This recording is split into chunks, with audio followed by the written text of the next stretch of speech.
Nós vamos tratar agora do evento, 11º evento da Hospital Med, evento já consolidado aqui no Recife, no estado de Pernambuco, evento consolidado no Nordeste, é um dos maiores eventos da América Latina. E para falar um pouco hoje nesse encontro, a gente vai bater um papo com Marcelo Barbosa, vamos conversar com o Carlos Klein, vamos conversar com a Vanessa Silva, para tratar dos respectivos assuntos sobre a participação dos mesmos na Hospital Med 2023. Vanessa, boa tarde, boa noite, bom dia, quem acompanha a gente nas redes sociais e na internet, e obrigado pela presença aqui conosco. Obrigada a vocês, é um prazer estar de novo com a CBN, boa noite, boa tarde, bom dia a todos os ouvintes. Legal, muito grato pela atenção. Carlos, tudo bem, Carlos? Obrigado aí pela participação no nosso debate. Tudo ótimo, tudo bem também. Bom dia, boa tarde, boa noite a todos aí. Obrigado. Uma satisfação estar aqui com vocês. Obrigado. Marcelo Barbosa. Marcelo, tudo bom, Marcelo? Tudo ótimo, Aldo. Boa noite, bom dia e boa tarde também para todos que nos ouvem. Muito todos os ouvintes. Permitam-me, Marcelo, permita-me o Clay começar o bate-papo com a Vanessa, né, a presença feminina única aqui nesse nosso bate-papo. Claro. Não é? Então, Vanessa, vamos falar um pouco da participação da Hospital Med, um pouco dessa biotecnologia aplicada à saúde. Quem está vendo a gente agora, quem está ouvindo a gente agora, o que é que pode esperar dentro do evento Hospital Med? Perfeito. Bom, essa é a quinta edição, né, que a associação participa em conjunto com as suas associadas, né? Esse ano vem ainda mais especial, né? Além de apresentarmos os produtos e serviços e tecnologias que estão no mercado, nós trazemos uma fala, né? Inclusive no nosso 5º Fórum de Inovação aí, juntamente com o setor público e também as universidades e centros de pesquisa do Nordeste, para apresentar os cases de sucesso. Então, nesses últimos anos, nós avançamos, né, com o desenvolvimento de tecnologias no Brasil. É uma bandeira que nós estamos defendendo aí, junto com as empresas do setor, né? Trazendo inovação e essa dependência tecnológica que nós sofremos durante a pandemia, a gente está mostrando agora que nós conseguimos ter um país mais soberano, desenvolvendo soluções aqui, fabricando aqui no país. Então, essa é a novidade, mostrar um pouco do como a biotecnologia pode ser útil aí na área da saúde humana. É legal. Você sabe, Vanessa, outro dia eu conversei com a secretária de saúde aqui da capital pernambucana e o Recife, durante o processo de pandemia 2020, a tecnologia foi uma aliada importantíssima aqui da Secretaria de Saúde, porque foi desenvolvido um aplicativo, que é o Conecta Recife, onde você... Acho que você conhece, né? Sim, acompanhamos, participamos, sim. É importante, onde você marcava, onde tinha um controle, assim, uma coisa impressionante. E a gente fica se perguntando assim, Marcelo, Carlos, Vanessa, por que a gente, em pleno século XXI, com tanta tecnologia... Né? Olha aqui, vocês quatro, vocês três, os quatro batendo papo. Por que a gente não tem um prontuário eletrônico geral? Por que o paciente do SUS que é atendido em uma cidade, se vai para outra cidade, não tem esse prontuário eletrônico, não tem essa informação? Por que nós somos ainda tão atrasados? É uma questão política, é uma questão de vontade? Quer dizer, isso a gente se pergunta muito, sabe, Vanessa? Pois não.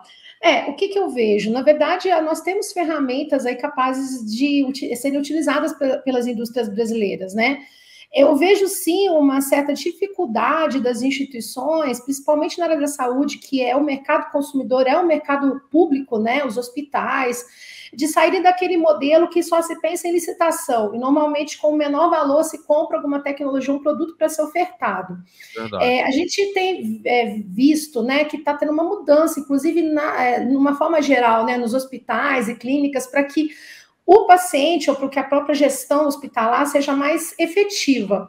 E isso não só com prontuários, né? A gente vem aí falando um pouquinho da área de biotecnologia, como que ela está presente na vida do cidadão, né? Com os testes rápidos, inclusive, né? Os chamados point of care, que hoje é uma tendência, na verdade, mais forte mundial, e no Brasil já vem com essa, né, essa novidade, vamos dizer assim, é o que a gente traz um pouquinho aí para o Hospital Med. Legal. Clay, vamos entrar um pouquinho nessa questão, quando a gente vem para o cenário Nordeste, quando a gente fala em aceleração, desenvolvimento aí de startups de saúde, Como é que você está enxergando hoje esse mercado Nordeste? Nordeste é uma região, infelizmente, no Brasil ainda tida como muito pobre, não é, Marcelo, Vanessa? Mas, aos poucos, o Nordeste desponta para algumas coisas interessantes do ponto de vista de saúde, por exemplo. Qual é a avaliação, que visão tem você nesse momento do Nordeste dessa configuração, Carlos? Ok. Mas, então, o Nordeste, sem dúvida, é uma grande fronteira, né, a ser desbravada em termos de levar saúde para toda a população. A gente tem desafios na saúde brasileira como um todo que se retratam no Nordeste da mesma maneira, né? Eu sempre gosto de trazer alguns números que são super desafiadores da saúde brasileira como um todo. A gente tem uma população de um pouco mais de 200 milhões de habitantes, e cerca de 23% dessa população tem acesso a planos de saúde, e o número complementar, 77% da população, usa o SUS. Só que o SUS consome apenas 40% do orçamento da saúde do Brasil, né? 60% do gasto em saúde no Brasil é consumido pela saúde privada. Então, a gente tem uma desproporção, né, onde 23% da população consome 60% do orçamento, e 77% da população consome 40% do orçamento. Então, isso traz uma realidade de muitos desafios. Provavelmente a gente tem desperdícios na área da saúde privada e a gente tem enormes desafios na área da saúde pública. O tema que tu trouxeste antes, né, da interoperabilidade dos dados, é um grande desafio a ser vencido. Né? A saúde tem desafios básicos a serem vencidos. E nós temos um outro agravante, que é dos quase 6 mil hospitais que temos no Brasil, dos hospitais que são, vamos dizer assim, privados mesmo, aqueles que são filantrópicos, né, mas privados, nós temos cerca de 85% desses hospitais dão prejuízo, ou seja, não tem retorno nenhum. Caramba, 15%, 85%, Carlos? Isso.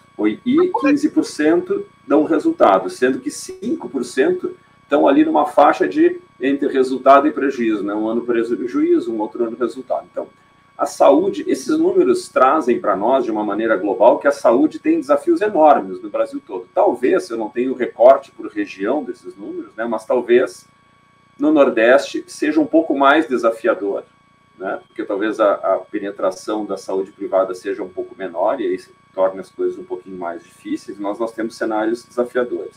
Sem dúvida, a gente tem um grande desafio de transformação digital da saúde, de trazer tecnologias mais baratas que melhorem o acesso à saúde. Mas temos uma série de coisas que podem ser feitas na saúde que não dependem de tecnologia e de investimento, né? Dependem de educação, de treinamento, de modo de operação, né? Que seja trabalhar com times multiprofissionais, colocar o paciente no centro, né? Porque nem sempre o paciente está colocado como centro das atenções, às vezes tem outras coisas que estão colocadas ali. E a gente entende que a conexão com as startups é um grande caminho para mesmo esses hospitais que operam no prejuízo e os hospitais que têm resultado acessarem a inovação, né? Tem se mostrado modernamente, entendendo o processo de inovação via inovação aberta, que a conexão com startups é uma das grandes fontes para se fazer isso. Por isso que existe, né, a Star Health dentro do Hospital Med, e por isso que nós estaremos lá fazendo a batalha das startups, que é fazendo um concurso de startups. Vamos selecionar entre as startups expositoras 10 para concorrer dessa batalha, vamos fazer as eliminatórias, e a grande vencedora receberá, né, um investimento de R$200 mil da Venture, junto com o programa de aceleração, para que a gente possa levar esse negócio a um patamar superior. Que bom. Você sabe, Carlos, quando você falou aí eu toquei nesse assunto de como a gente ainda não tem esse prontuário eletrônico, qual é a dificuldade disso, hein, Carlos? É vontade política ou perpassa por outros caminhos? Tudo na saúde é complexo, né? Eu acho que tem um pouquinho de vontade também, mas tem também enxergar onde estão os benefícios disso, né? A saúde tem essa triangulação de o cliente, o prestador de serviço e o pagador, né? Então, às vezes, esses interesses estão desalinhados, a gente não consegue resolver, encaminhar soluções, porque não consegue balancear os interesses e alinhar todos eles. E a interoperabilidade de dados é um deles, né? Porque ele acaba beneficiando as ineficiências, né? O grande da falta da interoperabilidade é que, às vezes, um exame é repetido várias vezes, né? Isso beneficia o prestador de serviço que está prestando aquele serviço, né? Quando o paciente, na verdade, já fez aquele exame em outro lugar, mas foi consultado em outro lugar. Então, mas eu acho que uma coisa que a gente já começa a ver sendo discutida cada vez mais, é um tema que aqui, eu estou em Porto Alegre hoje, então aqui em Porto Alegre já tivemos algumas provas de conceito que foram implementadas, conectando hospitais, o serviço público, conectando o prestador, plano de saúde, para começar a fazer os testes de interoperabilidade. E nós, Venture, agora tivemos, semana passada, uma feira que é, vamos dizer assim, prima e irmã aí da Hospital Med, uma feira regional. Tivemos uma batalha das startups e, casualmente, a startup vencedora, chama EDOC, recebeu o cheque de R$200 mil.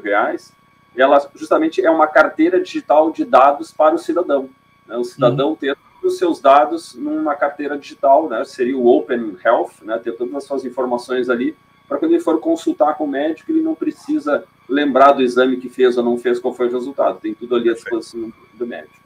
Legal. Vamos falar dessa batalha aí que está sendo tão falada aí, Marcelo. 200 mil reais, Marcelo? Esse dinheiro nada mal, hein, Aldo? Vai sair do seu bolso, é? Vai sair sim. Sai um pouco, né, Klein? Isso. Então, Aldo, esse ano, né, nós estamos mais uma vez lá com a Star Health Innovation, que é a grande área de inovação em saúde da Feira Hospital Med.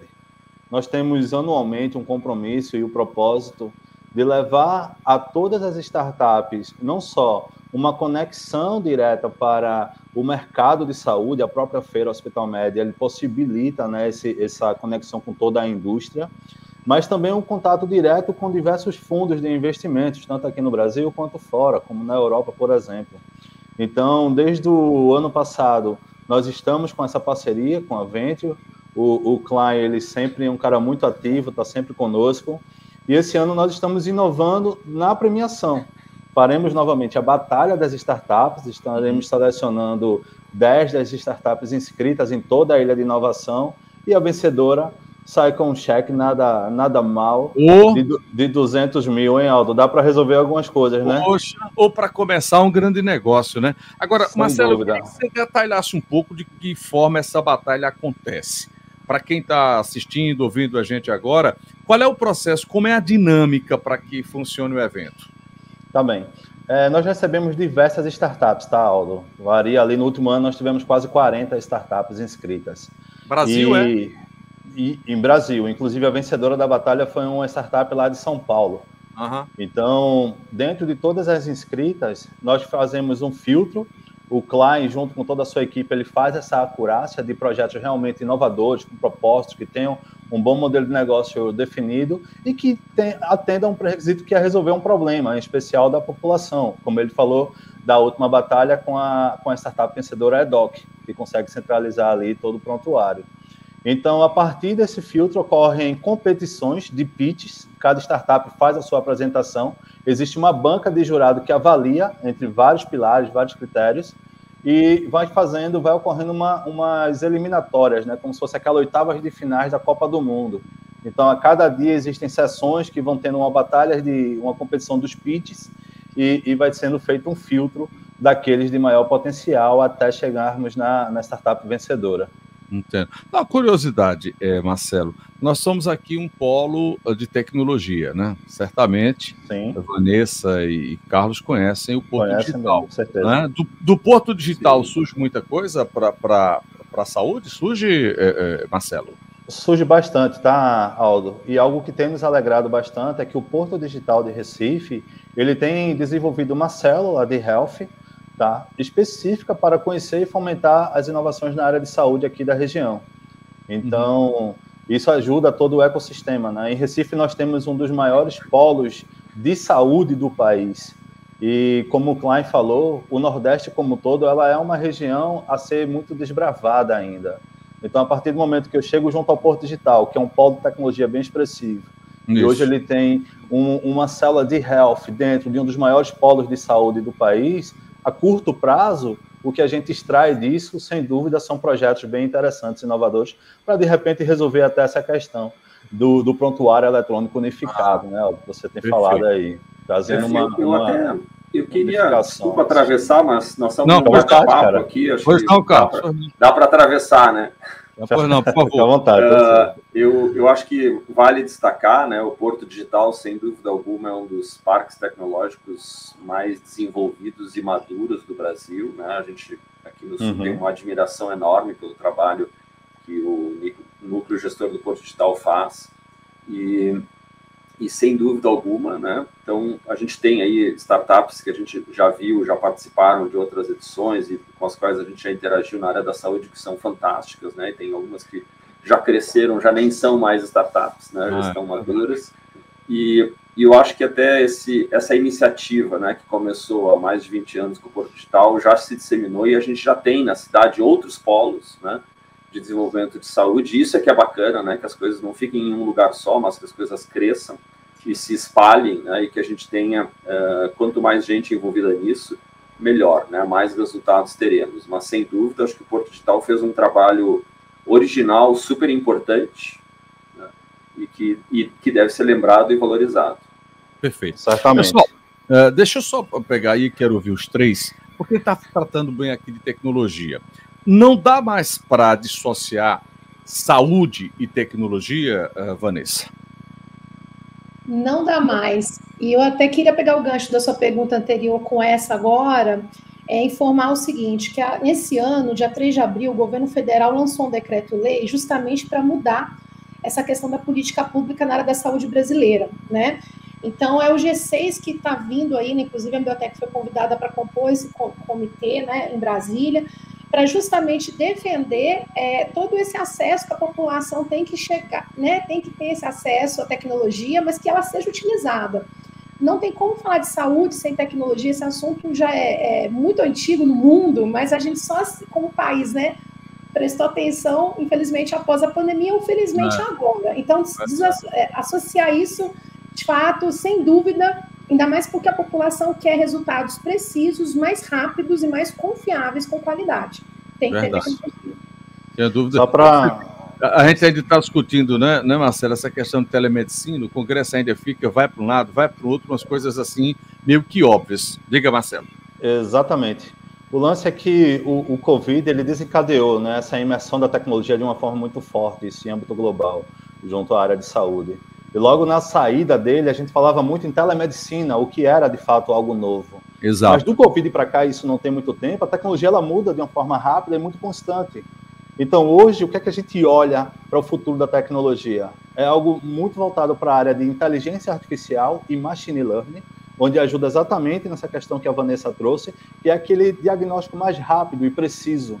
E junto com isso vem o desafio de trazer isso de fato para a grande população, como o Klein falou, uma grande parte dela ali está dependendo de hospitais públicos que carecem de N recursos, tem uma série de burocracias, e aí é onde entra toda a magia da inovação, os seus desafios, de pegar uma tecnologia nova, disruptiva, com grande índice de acurácia, em cima de inteligência artificial, são tecnologias complexas, machine learning, que é o aprendizado de máquina, e transformar isso em solução acessível à população, sabe? Aquela solução de fato ali, usando a tecnologia a favor da saúde de forma democratizada, né? E você vê essa coisa da tecnologia, viu, Clay, Vanessa e Marcelo? No setor público, onde a gente sabe, e o SUS padece em muitos setores, em muitas cidades, o médico está lá usando a tecnologia como? Ele pega, faz a foto pelo WhatsApp, manda para o outro colega em outro local e tem uma opinião diversa. Quer dizer, não dá para fugir disso, né? Não tem como, né, Clay, Marcelo? Isso foi o que eu vi recentemente. Nós estávamos na UFPE, junto ao Centro de Informática, ouvindo as dores do Hospital das Clínicas. E acontecia exatamente isso, quando se falava em transplante de órgão. Então, o médico ele recebia, de fato, a foto de um órgão, ele dava um zoom, olhava, analisava e dizia, ok, dá para seguir. Tá? E ele dizia, como é que eu resolvo isso? Porque às vezes isso chega de madrugada, eu ainda estou voltando ali ativa, né, saindo de um sono. Então, como é que eu resolvo isso? A tecnologia com inteligência artificial e o aprendizado de máquina, como a machine learning, ela já consegue atuar entregando um nível de acurácia mais ágil ali para o médico, né? Perfeito. Carlos, quer comentar, Carlos, algo sobre essa questão? Eu complementaria, assim, que acho que a gente está vivendo um momento singular, né, de amadurecimento tecnológico e convergência tecnológica, né? Ou seja, a combinação de tecnologias que começam a nos permitir coisas que nós não fazíamos antes. Então, acho que é normal que apesar de não ser recomendado pelo Conselho de Medicina, por causa da proteção dos dados, é normal que os médicos eventualmente troquem informações pelo WhatsApp, que talvez hoje a gente não tenha uma ferramenta, né, que faz tão parte do nosso dia a dia quanto essa ferramenta, né? Eu acho que eu não conseguiria mais viver sem o WhatsApp, né? A gente agora, os arquivos a gente guarda ali numa conversa do WhatsApp, as fotos estão numa conversa do WhatsApp, está tudo ali, né? Então, mas isso mostra, né, uma linha, né, um caminho que a gente vai seguir, que existe, né, um canal de comunicação que precisa ser potente, precisa ser capaz de fazer isso. Agora cabe a nós, né, criar os ambientes seguros para que a gente possa levar isso para mais gente a um custo cada vez menor, porque a gente sempre tem esse desafio que a saúde sempre trouxe inovação em termos de qualidade, mas sempre trouxe mais custo junto, né? E eu acho que agora a gente tem o desafio de buscar alternativas que agreguem valor, mas reduzam o custo, porque nós precisamos urgentemente reduzir o custo para levar mais saúde para mais gente. Perfeito. Só para você ter uma ideia, tá, Aldo, complementando aí essa fala do Klein, quando a gente olha para a complexidade dessa acurácia de uma análise através da inteligência artificial dos dados, existe um outro fator muito, muito complexo, que é justamente a proteção e segurança desses dados, né?